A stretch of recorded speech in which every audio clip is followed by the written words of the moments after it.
ఈరోజు నేను ధ్యానించబోయే అంశం ఏమిటంటే విజయం. విజయం. So you can call it success, victory అని ఏమైనా చెప్పుకోవచ్చు ఇంగ్లీష్లో. ఈరోజు ఈ విజయము ఎలా వస్తుంది, సక్సెస్ ఎలా వస్తుంది అని చెప్పడానికి ఆధారంగా మనసు మారి ట్రాన్స్ఫర్మేషన్ ఇన్ మైండ్ అనే విషయం మాట్లాడబోతున్నాను. రోమీయులకు రాసిన పత్రిక 12వ అధ్యాయము 2వ వచనంలో మీరు చూసినట్లయితే, మీరు ఈ లోక మర్యాదను అనుసరింపక ఉత్తమమును అనుకూలమును సంపూర్ణమైన ఉన్న దేవుని చిత్తమేదో పరీక్షించి తెలుసుకున్నట్లు మీ మనసు మారి నూతన మగుట వలన రూపాంతరము పొందుడి అని రాయబడి ఉంది. ఈరోజు ఒకే ఒక అంశం నేను మాట్లాడబోతున్నాను. ఇక్కడ రాయబడి ఉంది, మీ మనసు మారి. ఈరోజు మనకు జయం కావాలంటే ఎక్కడ మార్పు కావాలి? అన్నిటికీ కారణం ఎక్కడ ప్రారంభమైతే తెలుసా? మీ మనసు. మనసు ఎక్కడ ఉంది? అందరు ఇక్కడ చూపిస్తారు కదా, కానీ మీ మనసు ఎక్కడ ఉంది తెలుసా? ఎక్కడ స్టార్ట్ అవుతుంది? ఇక్కడ స్టార్ట్ అవుతుంది. ఎక్కడండి? It starts in your mind. ఈ హార్ట్లో ఎక్కడ ఏమి ఆలోచన రాదు. మైండ్లో వస్తున్న ఆలోచన, మన మెదడులో వస్తున్న ఆలోచన, అది ఫీలింగ్గా సోల్ మన హృదయంలో చేరుతుంది. అంటే మీ లైఫ్ మారాలంటే, మీ లైఫ్ విజయముగా ఉండాలంటే, జయము మీకు కావాలంటే మీరు ఎక్కడ మారాలి?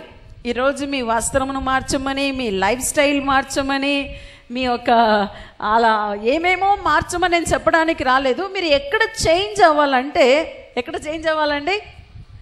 ఇది ఎక్కువ వింటారు ఈరోజు. Change in your mind. ఇంగ్లీష్లో ఉంది, be renewed in the transformation of your mind అని రాయబడి ఉంది. మీ ఆలోచనలో, మీ మనస్సులో మార్పు రావాలి. అంటే మనసులో మార్పు రావడం అంటే బైబిల్లో మీరు చూస్తే మనసు మారడం ఒకటే, మారు మనసు ఒకటే. యేసు ప్రసంగించినప్పుడు ఉపయోగించిన మొదటి మాట, బాప్తిస్మా ఇచ్చి యోహాను ప్రసంగించినప్పుడు ఉపయోగించిన మొదటి మాట ఏమిటండి? మారు మనసు. మారు మనసు ఒకటే, మనసు మారడము ఒకటే. అర్థమైందా? సో యేసు వచ్చి ఇక్కడ మీరు మతం మారమని, మీ కష్టం మారమని అవన్నీ ఆయన బోధించలేదు. బోధించేది ఏమిటంటే మీ మనసు మారి. Change in your mind. Change in your mind. మీ యొక్క మనస్సులో మారండి. అంటే మనసు, చాలామంది మారు మనసు పొందిన వారు ఇక్కడ ఉన్నారు. సో ఈ రోజు మిమ్మల్ని యేసుక్రీస్తును అంగీకరించి జీవించమని మాత్రం నేను చెప్పలేదు. మీరు ఆల్రెడీ అంగీకరించిన వారే ఇక్కడ ఉన్నారు. కానీ అంగీకరించిన వారు అక్కడి నుండి సక్సెస్కి ఎలా వెళ్ళాలి? ఏంటండి? ఎంతమందికి మీకు లైఫ్లో సక్సెస్ కావాలి, జయం కావాలి? అంటే జయం అంటే ఒక్కొక్కరికి ఒక్కొక్కటి ఉందండి. ఒకరికి ఉంటుంది, ఆంటీ నేను ఇంజనీర్ అయిపోవాలి, ఒకరంటారు నేను డాక్టర్ అయిపోవాలి, ఒకరంటారు నేను సైంటిస్ట్ అయిపోవాలి. సో ఆశలు అనేది మనల్ని సక్సెస్ వైపు, జయం వైపు మనల్ని నడిపించడానికి ఆ మనసు మారడం నుండి మనం ఏమేం చేయాలి? ఈరోజు 4 అంశం చెప్పబోతున్నాను. ఫస్ట్ ఏమిటంటే మీ థాట్స్, మీ ఆలోచన. మీ ఆలోచన మంచి వైపునకు మీరు డిసైడ్ చేయాలి. First is the thoughts. మీ ఆలోచన. మీరు ఏం ఆలోచిస్తున్నారో మీ లైఫ్ అలా ఉంటుంది. Your life is the one what you dream or what you imagine. మీ విజన్. మీరు ఎప్పుడు ఏం ఆలోచిస్తున్నారో మీరేం చేస్తారు? మీరు అలాగే జీవిస్తారు. Your thoughts is your life. చూడండి, చదువుతున్న పిల్లల కాన్సన్ట్రేషన్ చదువులో ఉన్నప్పుడు వారు చక్కగా చదువుతారు. లేదు, మీ ఆలోచన ఏమై ఉన్నదో మీ పని అంతా కూడా ఆ వైపే ఉంటుంది. ఇంకా రోజు రోజు త్వరగా ఏమైపోతారు? మీ ఆలోచన ప్రకారమే మీ జీవితము ఉంటుంది. ఇప్పుడు ఫస్ట్ మీరు దేవుని వైపు, అంటే నేను మారు మనసు పొందాను, నేను సక్సెస్ వైపు నేను వెళ్ళాలని ఆలోచిస్తున్న వారు మొదటి ఆలోచన మీకు రావాలి. ఆ ఆలోచన ఏమిటంటే ఇంగ్లీష్లో ఏమంటారు? I will. ఏమిటి? ఐ విల్ అంటారు ఇంగ్లీష్లో. విల్లింగ్నెస్. ఆ విల్లింగ్నెస్ అంటే ఇప్పుడు మీకు ఎగ్జాంపుల్ చెప్పాలంటే ఎక్కడి నుండి ఎక్కడకు వెళ్ళాలి. ఒకవేళ మీ లైఫ్లో ఒకవేళ పడిపోయారేమో అంటే మొదటిది మీరు నిర్ణయం చేయాలి మీ మైండ్లో మీరు ఏమైపోతున్నారు, what are you going to be. ఇప్పుడు కొందరిని అడిగితే మీ లైఫ్లో మీకున్న ఆశ ఏమిటంటే వాళ్ళకి తెలియదు, ఏం ఆశ అని తెలియదు. మీరు ఏం నిర్ణయం చేసి ఉన్నారు తెలియదు. చాలా ఈజీగా అంటారు దేవుని చిత్తం. అంటే ఒక్కొక్కరికి ఇక్కడ ఉన్న ఒక్కొక్కరికి కూడా నేను అంటున్నాను, ఒకవేళ మీరు ఫ్రెండ్స్ నలుగురు కలిసి వచ్చారేమో నలుగురికి ఒకే ఆలోచన ఉండదు, నలుగురికి ఒకే ఆలోచన ఉండదు, ఒక్కొక్కరికి ఒక్కొక్క ఆలోచన ఉంటుంది. ఫర్ ఎగ్జాంపుల్ మీరు బైబిల్లో చూడండి, ఈ చెడ్డ కుమారుడు ప్రాడికల్ సన్ అంటాం వాక్యంలో చూస్తే మనందరికీ తెలుసు. లూకాసు వార్త 15వ అధ్యాయము 18వ వచనంలో మీరు చూడండి, అక్కడ రాయబడి ఉంది, ఆయన అనుకుంటున్నాడు నేను లేచి నేను నా తండ్రి యొద్దకు వెళ్ళి నేను పరలోకానికి విరోధంగా నీకు విరోధంగా నేను పాపం చేసి తినని నేను ఇలా చెప్తానని అక్కడ ఏమని రాయబడి ఉంది, ఆయన చెప్పున అనుకొని అని రాయబడి ఉంది. ఏమనుకున్నాడండి? ఇంగ్లీష్లో రాయబడి ఉంది, I will arise and go to my father. I will, you need a willingness. ఆ విల్లింగ్నెస్ ఏమిటంటే మొదటిది మీరు నిర్ణయం చేయాలి. మీరు ఇక్కడ వచ్చినప్పుడు నేను వచ్చినట్టే తిరిగి వెళ్తాను అనుకుంటే మీ మైండ్లో ఆల్రెడీ డిసైడ్ చేసుకున్నారు, ఏదో ఈరోజు రిట్రీట్ జరుగుతుంది, వాళ్ళకి 4 గంటల సేపు మంచిగా వర్షిప్ చేస్తారు, కొంచెం డాన్స్ చేస్తాం, మంచిగా ఎంజాయ్ చేద్దాం, తిరిగిపోతాం. అలా కాకుండా మీరు వచ్చినప్పుడే మీరు మైండ్లో ఇక్కడ కూర్చున్నప్పుడే మీరు ఒక డిసిషన్, నేను ఈరోజు ఏదైనా ఒకటి పొందుకొని వెళ్తాను. సో ఈరోజు మీకు ఒక విల్లింగ్నెస్ కావాలి, యు నీడ్ ఎ విల్లింగ్నెస్. అక్కడ చూస్తున్న మా చెడ్డ కుమారుడు తన తండ్రి యొద్దకు వెళ్ళి మాట్లాడడానికి ముందు తన హృదయంలో ఒక నిర్ణయం తీసుకుంటున్నాడు. ఏమిటండి? నిర్ణయం, మేక్ ఎ డిసిషన్. ఆయన ఆలోచిస్తున్నాడు, నేను ఇలా వెళ్తాను, ఇలా మాట్లాడతాను. ఇప్పుడు సపోజ్ మీరు చదువుతున్న పిల్లలు ఎక్కువ ఉన్నారు, సపోజ్ మీరు ఒక ప్రిన్సిపాల్ దగ్గర లేకపోతే ఒక ఇంటర్వ్యూకి వెళ్తారు అనుకోండి, మీరు ఏం చేస్తారు? ప్రిన్సిపల్ రూమ్కి వెళ్ళడానికి ముందు ఎలా ప్రిపేర్ అవుతారండి? మీ మైండ్లో ప్రిపేర్ అవుతారు. నేను అక్కడ ఇంటర్వ్యూకి పోయి కూర్చున్నప్పుడు వారు ఇలా అడిగితే నేను ఇలా మాట్లాడాలి, నా పర్ఫార్మెన్స్ ఇలా ఉండాలి. సో మీ డిసిషన్ ఎక్కడ వస్తుంది? ఎక్కడ వస్తుందండి? మీ మైండ్లో, మీ ఆలోచనలో. సో ఫస్ట్ మీ లైఫ్లో ఒక డిసిషన్ మీరు చేస్తూ ఉన్నారు, నేను ఇలా జీవించాలి. ఎక్కువ డిసిషన్ ఎప్పుడు చేస్తారు తెలుసా? నూతన సంవత్సరం. ఎప్పుడండి?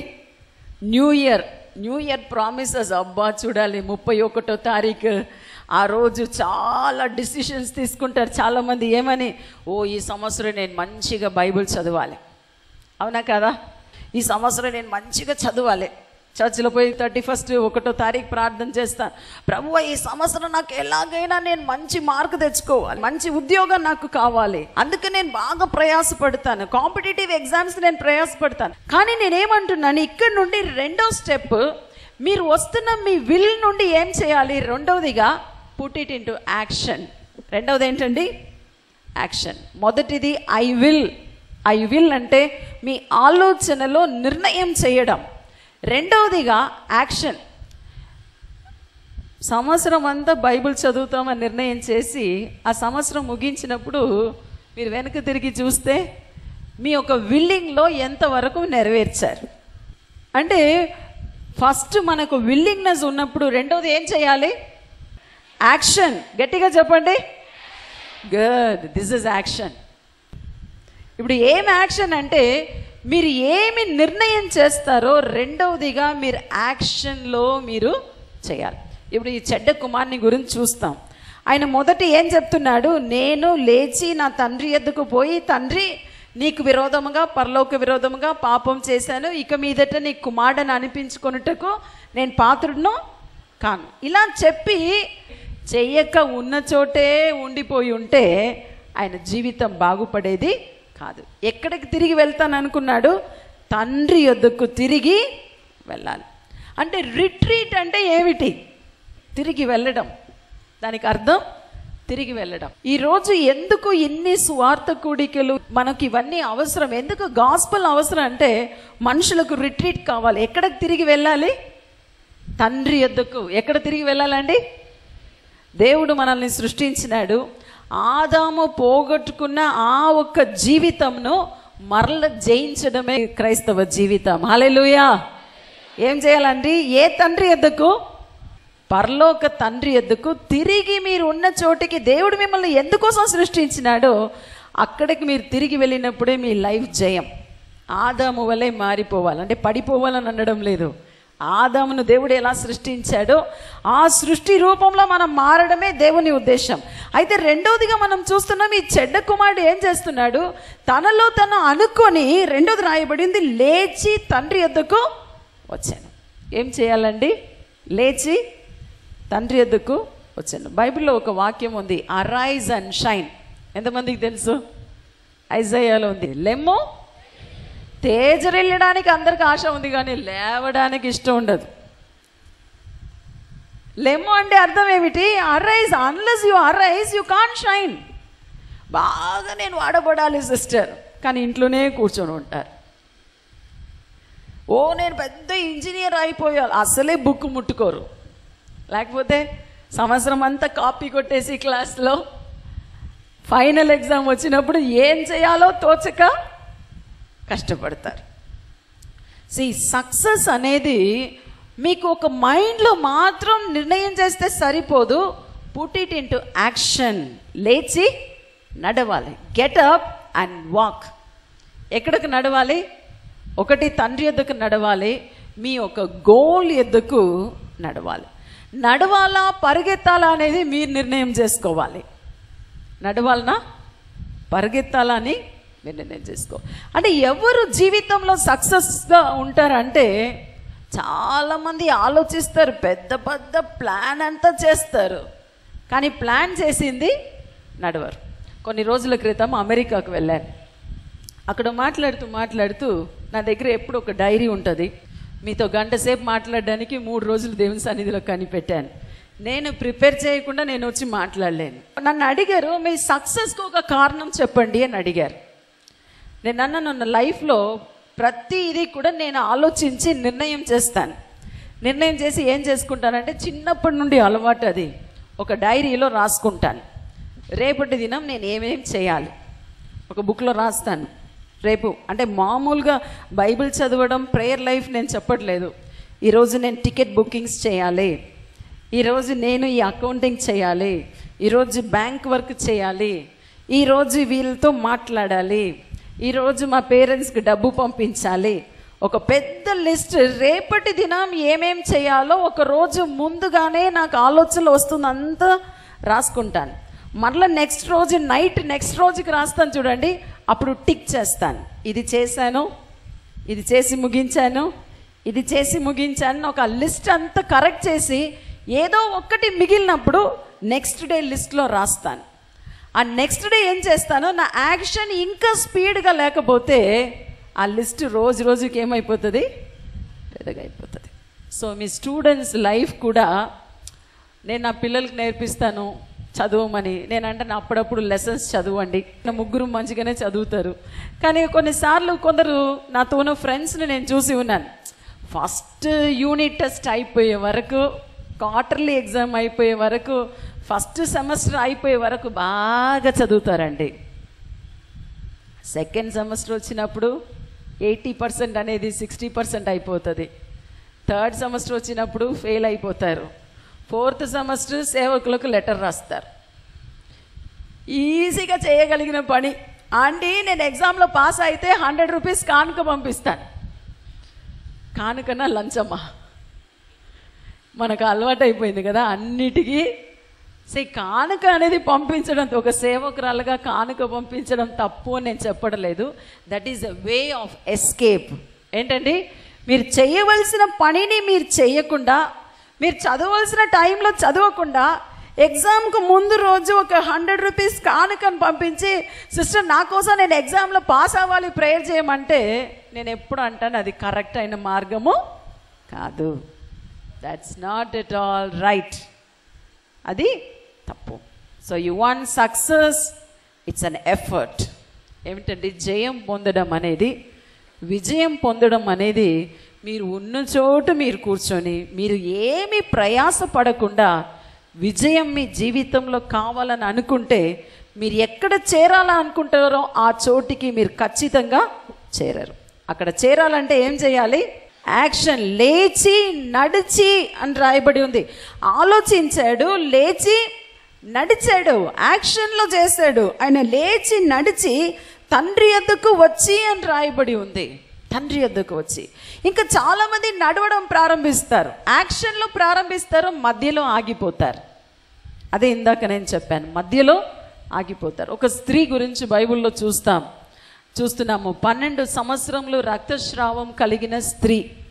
ఆమె గురించి రాయబడి ఉంది. మీరు చూస్తే బైబిల్లో మత్తయి సువార్త 9:21లో ఆమె అంటున్న మాట, నేను ఆయన వస్త్రము మాత్రం ముడితే బాగుపడుతుందని అనుకొని అని రాయబడి ఉన్నది. ఫస్ట్ ఆమె మైండ్లో అనుకుంటుంది, నేను పోయి ఆయన వస్త్రంను తాకితే నేను బాగుపడతాను. కానీ బాగుపడతానని ఇంట్లోనే కూర్చుంటే ఆమెకు స్వస్థత కలిగి ఉంటుందా? కలిగి ఉంటుంది. ఆమె ఏం చేసిందంట? ఆమె లేచి నడిచిపోయింది. ఇప్పుడు నేను చెప్తాను, ఆ స్త్రీ యొక్క పరిస్థితి ఎలా ఉంటుంది అనుకుంటున్నారు? ఆమె చాలా బలహీనురాలు. 12 సంవత్సరం ఆ రోగం ఉంటే ఒక స్త్రీ ఎలా ఉంటుందో మనం చెప్పలేము. ఈ రోజుల్లో అయితే వెంటనే గర్భసంచి తీసేద్దామని డాక్టర్స్ ఒక 4 రోజుల్లోనే తీసేస్తారు. ఆ రోజుల్లో 12 సంవత్సరం ఆమె బాధపడి శరీరంలో చాలా బలహీనంతో ఉన్నప్పటికీ ఆమె లేచి నడిచి ఎక్కడ పోయింది? చాలా ప్రజలు క్రిక్కరిసి ఉన్నారు అని బైబిల్లో రాయబడి ఉంది. బైబిల్లో మనం చూస్తే పేతురు అంటున్నాడు, ప్రభువా నీ చుట్టూ ప్రజలు క్రిక్కరిసి ఉన్నారు. ఈరోజు మిమ్మల్ని చూసి నేను ఈ స్వస్థత కూటంలో మాట్లాడడానికి రాలేదు. కానీ ఏం చెప్తున్నానంటే, always people are around you. ఈరోజు కాంపిటేటివ్ వరల్డ్. క్లాస్లో కాంపిటీషన్ ఉందా? ఉద్యోగంలో కాంపిటీషన్ ఉందా? కౌన్సిలింగ్లో కాంపిటీషన్ ఉందా?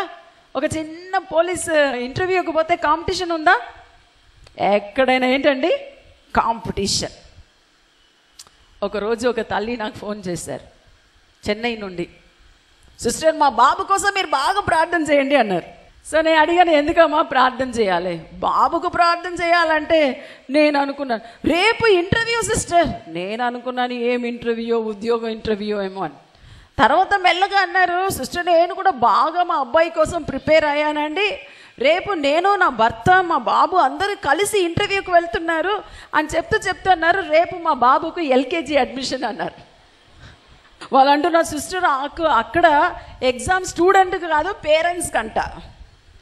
ఎవరికి ఎగ్జామ్? పేరెంట్స్కి ఎగ్జామ్. పేరెంట్స్ మంచిగా చదివి ఉంటేనే పిల్లలకు ఆ స్కూల్లో సీట్. అంటే నేను ఏమంటున్నాను, ప్రయాసం. ఇక్కడ చూస్తున్నాము కాంపిటేటివ్ వరల్డ్లో ఉన్నాం.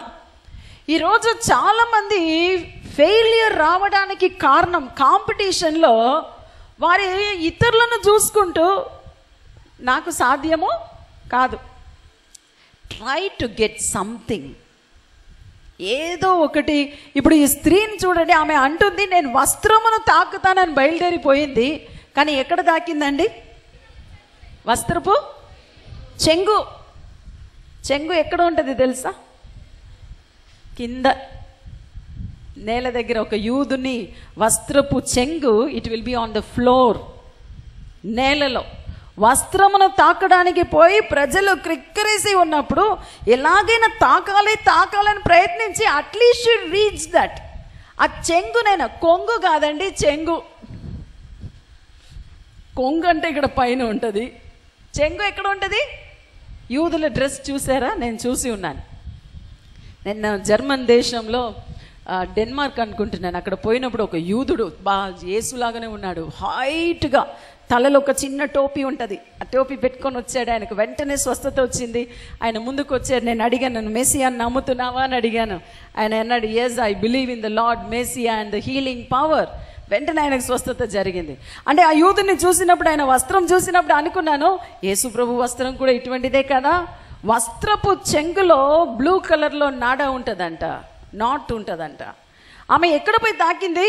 వస్త్రపు చెంగు. నేను మీతో ఏం చెప్తున్నాను, ఈరోజు ఒకవేళ కాంపిటేటివ్ వరల్డ్గా మీరు ఉన్నారేమో, ఇతరులను చూసుకుంటూ ఆమెకున్నది నాకు లేదని మీరు అనుకుంటారు. అంటే ఈరోజు చాలామంది ఇతరులను చూసి వారు చేరవలసిన చోటు చేరలేకపోతున్నారు. నేనేమంటున్నాను, మీరు ఏదో ఒకటి ప్రయాసపడుతున్నారు, కానీ విడిచిపెట్టకండి. Keep on trying. ఎన్నిసార్లు ప్రయత్నించినా మీ ప్రయత్నమును మాత్రం ఏం చేయొద్దు, విడిచిపెట్టవద్దు. ఎక్కడో ఒక చోటు తప్పకుండా చేరాలి. నా వివాహం అయితే బీకామ్ ఫస్ట్ ఇయర్ ముగించినప్పుడే అయిపోయింది. నేను చదువుపిచ్చి నేను అలా అయిపోవాలి, ఇలా అయిపోవాలి, పెద్ద ఆశలతో కలలతో స్టార్ట్ అయినాను. అప్పుడు నాకు చాలా నిరుత్సాహం. అయ్యో, నేను చదవాలనుకున్నాను. పెళ్ళయి కొన్ని సంవత్సరము చాలా కష్టములు, ఇరుకులు, ఇబ్బందులు, పిల్లలు చనిపోవడం. ఇప్పుడు మీరు చూస్తున్నారు, నా సాక్ష్యం మీకు తెలుసు. చాలా సంవత్సరం అయిపోయి 8 సంవత్సరం అయిపోయినాక ఈ బాబు జన్మించడానికి ముందు నేను అనుకున్నాను, అయ్యో నా లైఫ్ ఇలా అయిపోయింది.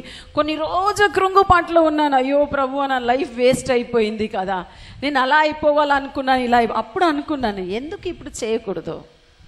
తర్వాత ఉస్మానియా యూనివర్సిటీలో జాయిన్ అయ్యాను హైదరాబాద్లో. కరస్పాండెన్స్ జాయిన్ అయ్యి 8 years, దాదాపు 6-7 సంవత్సరం తర్వాత నా చదువు కంటిన్యూ చేశాను. You need a will power. ఏం కావాలండి? విల్ పవర్ కాదు. నేను చేస్తాను. ఎప్పుడు? నేను విడిచిపెట్టను, నేను చేస్తాను. ఒక్క ఎగ్జామ్లో ఫెయిల్ అయితే డిప్రెషన్లో పడిపోతున్న యవ్వన పిల్లలు చాలామంది ఉన్నారు. నేను మొన్న హైదరాబాద్కి వెళ్ళాను, జీసస్ కాల్స్ 3 రోజుల క్రితం. అప్పుడు ఒక అమ్మాయి వచ్చింది. అమ్మన్నది, ఆంటీ నేను +2 చదువుతున్నప్పుడు బాగా చదివాను, ఒక ఇంజనీరింగ్ కాలేజీలో జాయిన్ అయ్యాను. ఫస్ట్ ఇయర్ కొంచెం కష్టపడి చదివాను, కానీ నాతో చదువుతున్న వాళ్ళందరూ సిటీస్ నుండి వచ్చారు కనుక వాళ్ళతో పాటు నేను కాంపీట్ చేయలేకపోతున్నాను. అదే కృంగుపాటులో నాకు ఇప్పుడు ఎంత మాత్రం మార్క్స్ రావట్లేదు. నేను చేయలేకపోతున్నాను, నేను చదవలేకపోతున్నాను, నేను కాన్సన్ట్రేట్ చేయలేకపోతున్నాను, నేను ముందుకు సాగపోతున్నా. ఆమె ఒక్కొక్కటిగా చెప్తే నేను అన్నాను, అమ్మ ఆపు, ఫస్ట్ నేను చెప్తున్నది విను అని చెప్పి ఆమెకి ఏం చెప్పాను తెలుసా? ఇవన్నీ నీ మైండ్లో ఉంది. ఇవన్నీ ఎక్కడ ఉంది? నీ మైండ్లో. నెగిటివ్గా ఆలోచించడం నేను చెయ్యలేను. ఏం ఆలోచిస్తారండి?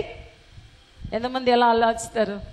నాకు సాధ్యం కాదు, నాకు చేత కాదు, నాకు జ్ఞానం లేదు, నాకు జ్ఞాపశక్తి లేదు, నేను అది చేయలేను, నేను ఇది చేయను. ఈ లేను అనేది మీ మనసు నుండి ఏం చేయాలి? తీసివేయాలి.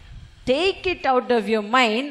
అలా నేను ఏం చెప్పాను, నువ్వు ఫస్ట్ అది మార్చి పాజిటివ్గా చెప్పడం ప్రారంభించి. ఏమని? నాకు సాధ్యం. చెప్పండి.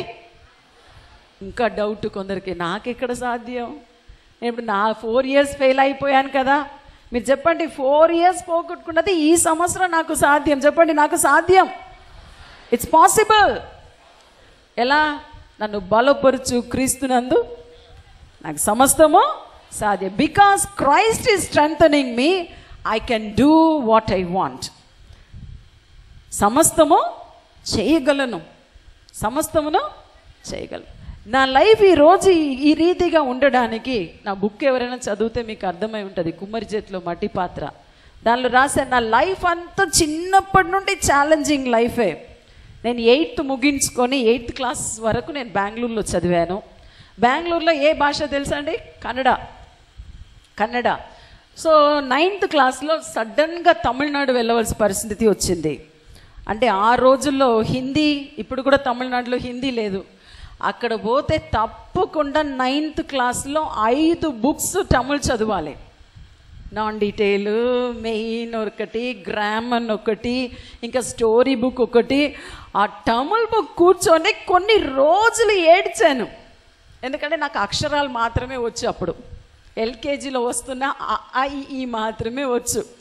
కూర్చొని ఒకే ఏడుపు, నన్ను ఎందుకు తీసుకొచ్చి తమిళనాడులో పడేశారు, నేను ఇంకా ఫెయిల్ అయిపోతాను, నాకు సాధ్యం కాదు, నేను చెయ్యలేను అని కొన్ని రోజు ఏడ్చి ఒకరోజు క్లాస్కి పోయినప్పుడు ఏం జరిగింది తెలుసా? క్లాస్లో నన్ను టీచర్ చదవమన్నారు. క్లాస్లో రీడింగ్. నేను నిలబడి అది అక్షరాలు 1 2 1 + 1 అని అలా చేర్చి నేను చదివితే, ఇంకా కో ఎడ్యుకేషన్ ఎలా ఉంటుంది మీ అందరికీ తెలుసు, మీరందరూ స్టూడెంట్సే కదా. ఏం చేస్తారండి? బాయ్స్ అంతా, అబ్బాయిలంతా ఏం చేశారు? టేబుల్ను అలా ఉతుకొని అంతా ఓ అని నవ్వడం. అబ్బా, నాకు చాలా షేమ్ అయిపోయింది, సిగ్గైపోయింది. అలా కూర్చొని నేను ఏడవడం నేనన్నాను ఇంక నేను చదువును, నేను మానేస్తాను 9th క్లాస్. అప్పుడే మంచి క్రైస్తవ జీవితమే.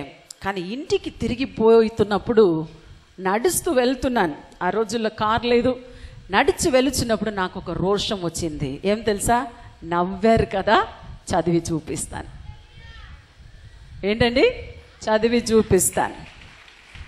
ఇంటికి పోయి 1st క్లాస్ తమిళ్ బుక్ నుండి 9th క్లాస్ తమిళ్ బుక్ వరకు తెచ్చుకొని, మా కో సిస్టర్ నాతో చదువుతున్నప్పుడు ఆమెకి ఇంగ్లీష్ రాదు. ఆమెకు కూలీ ఏం తెలుసా? ఆమెకు నేను ఇంగ్లీష్ నేర్పించాలి, ఇంగ్లీష్ నోట్స్ అంతా రాయాలి. ఆమె కాలేజ్ 2nd ఇయర్. ఆమె చెప్పింది, నువ్వు నా ఇంగ్లీష్ నోట్స్ రాస్తే నేను నీకు తమిళ్ నేర్పిస్తాను. సో నైట్ రోజు నా కామన్ స్టడీస్ ముగించుకొని ప్రతిరోజు 11 గంటల నుండి 1 గంట వరకు తమిళ్ చదివానండి. ఏం బుక్ తెలుసా? 1st class book, 2nd class book, 3rd class book. అలా చదివి ఎలాగో కష్టపడి 9thలో పాస్ మార్క్లో జాయిన్ అయ్యారు. సగంలో జాయిన్ అయ్యాను. ఇప్పుడు మీకు నిజం చెప్తున్నాను, 10th క్లాస్లో నేనే తమిళ్లో టాపర్ అండి. హల్లెలూయా. 82 మార్క్స్లో నేను 1st మార్క్ తమిళ్లో. అదే రీతిగా మీరు అనుకోవచ్చు, ఇంకా సిస్టర్ మీకేంటండి 9th గురించి చెప్తున్నారు, 10th గురించి చెప్తున్నారు. నేను అనుకున్నాను, మా తల్లికి చాలా ఆశ నేను డాక్టర్ అయిపోవాలని. ఆమె మెడికల్ ఫీల్డ్ కనుక ఆమె నర్సింగ్, నన్ను తీసుకుపోయి కంపల్సరీగా మెడికల్ గ్రూప్లో జాయిన్ చేశారు. మెడికల్ గ్రూప్ అంటే సైన్స్ గ్రూప్లో. అప్పుడు 3 groups, maths, science and arts group. అప్పుడు సైన్స్ గ్రూప్ పోతే ల్యాబ్ రోజు పోవాలి. అక్కడ డిసెక్షన్ చూస్తేనే నాకు వామిటింగ్ వస్తుంది. క్లోరోఫామ్స్ స్మెల్ చూస్తే నాకు వామిటింగ్ వస్తుంది. రోజు వామిటింగ్ చేయడం. 1st ఇయర్ అంతా చదివి చూశాను. నేను చదవలేకపోయినాను. 1st ఇయర్ ఎండ్లో పోయి చెప్పాను, నాకు ఇది ఇంట్రెస్ట్ లేదు, నేను అకౌంట్స్ గ్రూప్ తీసుకుంటానన్నాను. ఆ మేడం నన్ను చూసి, సిస్టర్స్ కాన్వెంట్ అక్కడ తమిళనాడులో స్కూలే 11th and 12th అంటారు. ఆమన్నది, ఆర్ యూ మ్యాడ్? నీకు పిచ్చి పట్టిందా? అకౌంట్స్ టీచర్ డెలివరీ లీవ్కి వెళ్ళబోతుంది, ఇప్పుడు పోయి అకౌంట్స్ తీసుకుంటున్నా అంటే నీకు అకౌంట్స్లో ABCD లెడ్జర్ ఇవన్నీ ఏం తెలియదు, ఏం చేస్తావు? నేను చెప్పాను, నేను చదువుతానన్నాను. 9th మంత్ తర్వాత గ్రూప్ మార్చాను. అందరూ ఆ టీచర్ నన్ను ఒక్క తిట్టుడు కాదు, రోజు తిట్టుడే. ఎందుకంటే ఏది క్రెడిట్ బ్యాలెన్స్, ఏది డెబిట్ బ్యాలెన్స్ ఏమీ నాకు తెలియదు. ఏం రాయాలి? అకౌంట్స్ ABCD ఆమె ఆల్మోస్ట్ పోర్షన్స్ కంప్లీట్ చేసింది. 2 నిమిషం లెక్చర్ చేస్తుంది, ఆ 2 నిమిషం తర్వాత నాకు తిట్టుడే. 90 స్టూడెంట్స్ అండి అప్పుడు నా క్లాస్లో. 90 స్టూడెంట్స్ తమిళనాడులో. ఆ రోజు నా క్లాస్లో చాలా సిగ్గు అయింది. అదే పట్టుదలతో నేను వెళ్ళాను. నేను అకౌంట్స్ నేను నేర్చుకుంటాను. పోయి ఫ్రెండ్స్తో అడుగుతాను. వాళ్ళు అంటారు, మాకు టైం లేదు నీకు నేర్పించడానికి. హాస్టల్. ఎంత సిగ్గు అవమానం అంటే ఇంకా చదువు మానేద్దామా అని ఆలోచించాను చాలా రోజులు. కానీ ఇంటికి వచ్చి రూమ్కి వచ్చి ఒక రోజు అనుకున్నాను, ఈ లెక్చరర్ నన్ను అవమానం చేశారు, ఈమె ఎదుట ఏం చేయాలండి? సాధించి చూపించాలి. 1st ఇయర్లో ఎలాగో కొంచెం మార్క్ తెచ్చుకున్నాను. కానీ 2nd ఇయర్ ముగించినప్పుడు కామర్స్ అండ్ అకౌంట్స్లో నేను 1st మార్క్ అండి కాలేజ్లో. హల్లెలూయా. ఆ రీతిగా ఎందుకు చెప్తున్నానంటే, ఈరోజు కాంపిటేటివ్ వరల్డ్ నాకు సాధ్యం కాదు, నేను చెయ్యలేను, నాకు జ్ఞానం లేదు, నేను చేయలేను, నాకు తలాంతు లేదు అని మీరు అనుకుంటే, you are what you are. You are what you think you are. ఎప్పుడు నేను అదే అంటాను. మీరు ఏమై ఉన్నారో, మీరు మిమ్మల్ని గురించి మీరు ఏం ఆలోచన చేసి మీరు ఏం నిర్ణయం చేస్తారో మీరు అలాగే ఉంటారండి. నేను చాలాసార్లు కొందరితో చెప్తూ ఉంటాను, ఈ అమ్మాయిలు అద్దాల ముందు నిలబడతారు. చాలామంది గర్ల్స్ ఉన్నారు, ఇంకా బాయ్స్ కూడా ఈ మధ్య చాలా మిర్రర్ అద్దాల ముందు నిలబడతారు. మీరు నిలబడినప్పుడు నేను మీకు ఒక ప్రశ్న వేస్తాను. మీరు మీ ముఖంను అద్దంలో చూసి, అయ్యో నేను బాగలేను, నాకు అది లేదు, ఇది తక్కువ ఉంది, అది తక్కువ ఉంది అని అనుకుంటే మీ ముఖంలో నవ్వు ఉండదండి. మీకే ఒక కృంగుబట్టు వస్తుంది. రోడ్లో నడుస్తున్నప్పుడు, అయ్యో నేను బాగలేను కదా, ఏంటండి నేను బాగలేను కదా, నాకు అది తక్కువ ఉంది కదా, ఇది తక్కువ ఉంది కదా. మీ ఆలోచన ఎంత మీ ముఖంలో ఏం తక్కువ ఉందో, మీ శరీరంలో ఏం తక్కువ ఉందో దాని మీదే ఉంది. కానీ ఈ రోజు నుండి మీ ఆలోచనను మార్చండి. మిమ్మల్ని మీరు చూసుకొని మీరేం చెప్పాలి తెలుసా? ఓ నేను బాగున్నాను. మీరు అలాగే చెప్పండి, దేవుడు నన్ను ఎలా సృష్టించాడో, ఎలా ఉన్నాను, నేను బాగున్నాను. I see my children all beautiful. ఇప్పుడు మిమ్మల్ని గురించి చెప్తున్నాను, అయ్యో నేను బాగలేనండి, నేను చెయ్యలేనండి. ఒక 20 వయసు దాటంగానే 30 వయసు దాటి అమ్మో నేను ముసలమ్మ అయిపోయానండి, మీకు ఆ ఫీలింగ్ వచ్చేస్తుందండి, వచ్చేస్తుంది. మీ మనస్సు ఏమై ఉన్నదో, మీ మనస్సు ఏమై ఉన్నదో, you decide yourself what you are. మీరు ఏం నిర్ణయం చేస్తారో మీరు అలాగే ఉంటారండి. సో ఈ రోజు నుండి ఏం చేయండి, ఎక్కడ మారాలండి, మీ మనస్సులో మారండి. Change in your mind, change in your attitude. మీ యొక్క ప్రవర్తనలో మీ ఆలోచన, మీరు ఏం ఆలోచిస్తున్నారో దాని ప్రకారం ఉండండి. నేను అందంగా ఉన్నానని చెప్పి ఒక నవ్వు నవ్వండి, మీ నవ్వే మీకు అందం. Your smile is your beauty. అందుకని అమ్మాయిలు రోడ్లంతా ఈ అని వెళ్ళకండి, బాగుండదు. ఎక్కడ నవ్వాలనో అక్కడనే నవ్వాలి. హల్లెలూయా. అంటే రెండవదిగా చెప్పాను, action. Put it into action, put your thoughts into action. మూడవది, మీ యాక్షన్ను ఏం చేయాలంటే, third point, first thing is thought, second thing is action, మూడవది హ్యాబిట్. హ్యాబిట్, మీ అలవాటు ఏదో ఒక్కరోజు చేసి విడిచిపెట్టకండి, దాన్ని ఏం చేయాలి, హ్యాబిట్. హ్యాబిట్ని తెలుగు ఏమంటారు, రైట్. అయితే నా తెలుగు కరెక్టే. ఈ తెలుగు గురించి కూడా చెప్పాలండి. ఆంధ్రాలో వచ్చి సెటిల్ అయ్యాను, ఒక్క ముక్క తెలుగు రాదు. ఇప్పుడే ఎవరన్నా సిస్టర్ మీరు చాలా బాగా తెలుగు మాట్లాడుతున్నారండి. నేనన్నది చాలా ప్రయాసపడి నేర్చుకున్నాను. ఫస్ట్ నేను సేవకు రావడానికి ముందు నేను చాలా రిజర్వ్ టైప్, ఎవరితోనూ మాట్లాడను. పక్క ఇంటి వాళ్ళతో సైగనే, ఏంటండి ఎలా సైగ చేయాలి, నాకు కన్నడనే వచ్చి ఊట మాడి దీరా అంటే వాళ్ళకి ఏం అర్థం కాదు. నేను తర్వాత సైగ అడుగుతాను, తిన్నారా, వాళ్ళ తల ఊపుతాను. నన్ను అడుగుతా, తిన్నారా, అంతే. ఇంతవరకే. ఎన్ని సంవత్సరం, దాదాపు 6-7 సంవత్సరం నాకు ఏం తెలుగు ఏం రాదు, ఎందుకంటే మా స్టాఫ్ అంతా తమిళ్. అయితే సేవకని సమర్పించుకున్నప్పుడు నాకు చాలా భయం, ఎలా తెలుగు మాట్లాడతాను. ఒకరోజు ఒక పెంటెకోస్ట్ చర్చ్లో పిలిచారు సాక్ష్యం చెప్పడానికి. అప్పుడు ఒక అయ్యగారిని ఇంటికి పిలిచి ఆయనకి ఇంగ్లీష్ చెప్పి, అయ్యా ఇది తెలుగులో ఎలా చెప్తారు, ఆయన తెలుగులో చెప్పిన ఒక్కొక్క మాట కూడా తమిళ్లో రాసుకున్నాను.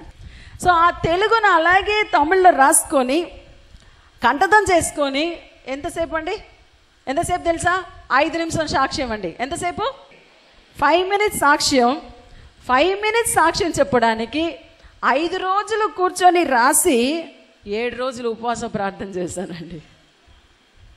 ఎందుకు, ప్రభువా నాకు తెలుగు రాదు, ఫస్ట్ టైం సాక్ష్యం చెప్పబోతున్నాను. 5 రోజులు కూర్చొని ప్రిపేర్ చేసి అది కంఠితం చేసి బైహార్ట్ చేసి అక్కడ పోయి నిలబడుతున్నాను. నాకు చేతులు కాళ్ళంతా వణుకుతుంది. ఆ పెంటెకోస్ట్ చర్చ్లో ఉన్నవారు 100 మంది మాత్రమే. అలా చెప్తూ ఉన్నప్పుడు కొన్నిసార్లు ఏదైనా ఒక తప్పు వస్తే కదా ఎవరైనా నవ్వుతారు. అప్పుడు మాట్లాడుతున్నప్పుడే అనుకుంటాను, ఓ మనం ఏదో తప్పు చేసినాం. ఏమిటి తప్పు చేసినాం. కానీ మీకు ఒక్కటి నేను చెప్తున్నాను, ఎవరైనా మిమ్మల్ని హేళనం చేసినప్పుడు, లేకపోతే టీజ్ చేసినప్పుడు, ఈవ్ టీజింగ్ కానీ, లేదంటే క్లాస్లో ర్యాగింగ్ కానీ, నేను ర్యాగింగ్ గురించి నా కుమార్తెతో నేను మాట్లాడాను. అంటే ఎవరు ర్యాగింగ్ చేస్తారు, ఎవరిని ర్యాగింగ్ చేస్తారని చెప్పాను. నేను అన్నాను అమ్మాయితో, నీ ప్రవర్తన బాగలేకపోతే తప్పకుండా ఏం చేస్తారు, బాయ్స్ ఏం చేస్తారు, ర్యాగింగ్ చేస్తారు. నువ్వు నడుస్తున్న నీ నడక సరిలేకపోతే తప్పకుండా ర్యాగింగ్ చేస్తారు. మంచి అమ్మాయిలు 2 రోజు చేస్తారు, 3 రోజు చేస్తారు, 4 రోజు చేస్తారు, 5 రోజు అయ్యో ఈ అమ్మాయిని ర్యాగింగ్ చేయడం వేస్ట్ అని చెప్పి విడిచిపెడతారు. ఎందుకంటే నేను కూడా కాలేజ్ దాటి వచ్చాను కనుక నాకు తెలుసు. అయితే మీరు ఒకవేళ కృంగిపోతే ఎవరికి జయం అండి, మిమ్మల్ని అవమానిస్తున్న వారికి జయం. కానీ వారి ఎదుట మీరు సక్సెస్ఫుల్గా జీవించి చూసినప్పుడు ఎవరికి జయం అండి, మీకు జయం. అంటే మీ లైఫ్లో ఒకవేళ కొన్నిసార్లు ఆ రీతిగా మీరు ప్రజలు నన్ను ఇలా చేస్తున్నారు అలా చేస్తున్నారు అని కృంగిపోకుండా మీరు ఏం చేయాలి, ఒక ఛాలెంజ్గా తీసుకోవాలి. అలా నేను తెలుగు మాట్లాడుతూ చాలా కష్టపడి బహిరంగ సభకు వచ్చినప్పుడు స్వార్థరాజు గారు వచ్చారు ట్రాన్స్లేషన్కి. అబ్బా కొన్ని రోజులు ట్రాన్స్లేషన్ చేశారు. తర్వాత చూశాను కొన్ని సంవత్సరం